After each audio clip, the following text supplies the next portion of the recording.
Hello friend, जय श्री कृष्णा। आप सभी को मेरा प्यार भरा प्रणाम। आप सभी लोग मस्त स्वस्थ व पॉजिटिव होंगे। जब वासुदेव जी कृष्ण जी को नंद बाबा और यशोदा मैया के यहाँ छोड़कर गए, तब से नंद बाबा और यशोदा मैया के यहाँ खुशी का माहौल हो गया और ब्रज के घर घर में आनंद सा छा गया। गोपियों को कोई भी बंधन नहीं था, क्योंकि गोपियाँ तो सूतिका गृह में जाकर श्री कृष्ण जी के दर्शन कर रही थीं, किंतु बेचारे गोप को दर्शन नहीं हो रहे थे, क्योंकि सूतिका गृह में गोप जा नहीं सकते थे। गोपियाँ दर्शन करने के बाद अपने अपने घरों में जाकर गोपों से लाला के रूप और माधुर्य का वर्णन करती हैं और कहती हैं, नंद बाबा के लाला के अंग इतने सुंदर हों मानो नीलकांत मणि के अंकुर हों, इतने चिकने हैं मानो वर्षा ऋतु में खिले नवीन फूल हों, इतने सुगंधित हैं मानो माता लक्ष्मी के माथे पर लगा कस्तूरी तिलक हो, और इतने आकर्षणशील हैं मानो सौभाग्य लक्ष्मी के नेत्रों में लगा कजरारा अंजन हो। गोपियों की बातें उन्हें ऐसी लग रही थी जैसे वे अग्नि में घी डालकर उसे और भड़का रही हों। लाला के जन्म की छठी के दिन नंद बाबा और नंद रानी यशोदा अपने पुत्र का मंगल कामना के लिए सूतिका गृह में छठी पूजन के लिए आ जाते हैं। लाला को नहलाकर सुंदर वस्त्र पहनाए जाते हैं।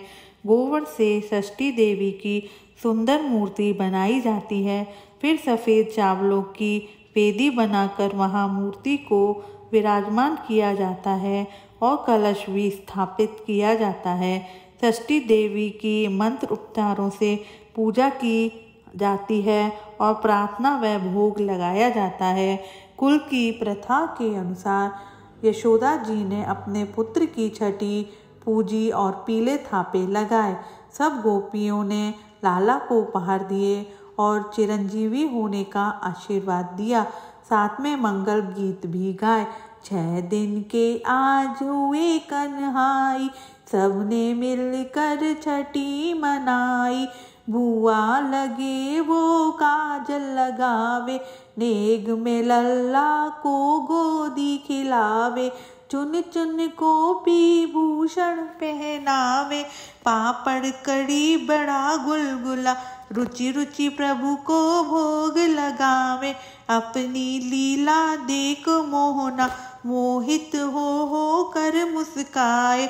बोलो श्री यशोमती नंदन वत्सल सुख कंदन की जय। छठी महोत्सव की आप सब लोगों को बहुत बहुत बधाई। षष्ठी पूजन के बाद सभी गोपों को भी श्री कृष्ण के दर्शन की अभिलाषा पूरी होने का समय आ रहा था, लेकिन नंद बाबा ने छठी महोत्सव में केवल बंधु बांधवों को बुलाया, क्योंकि उनको कंस के राक्षसों का आने का भय था। परंतु आज गोपों के हृदय में उमड़ता तूफान किसी के रोकने से कहाँ रुकने वाला था। इसलिए छठी के दिन दूर दूर के गांवों से गोप गोपियां नंद महल के द्वार पर इकट्ठे होने लगे। नंद महल के आंगन में यशोदा मैया श्री कृष्ण जी को गोद में लेकर बैठी हुई हैं और गोपियां मंगल गीत गा रही हैं। गोपों की अपार संख्या पंक्तिबद्ध होकर लाला का दर्शन कर रही हैं, किंतु जिसकी भी दृष्टि उस सलोने पर पड़ी वह वहाँ का वहीं अटक गया। आंखें उस नीलमणि के रूप में से हटे, तब तो शरीर आगे बढ़े।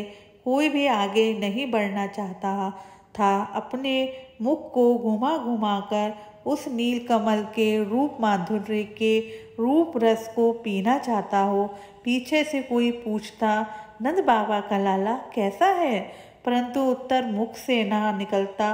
वाणी मूक हो जाती, कंठ भर भर आता, आंखें डबडबा जाती। उस सौंदर्य का कोई पूरा वर्णन कर सके ऐसा जगत में आज तक कोई नहीं हुआ। आप लोगों को लाला की छठी महोत्सव में मज़ा आया होगा, मैं ऐसी आशा करती हूँ। आप सब लोग चैनल को लाइक और सब्सक्राइब ज़रूर करें और कमेंट करना भी ना भूलें। जय श्री कृष्णा दोस्तों, राधे राधे।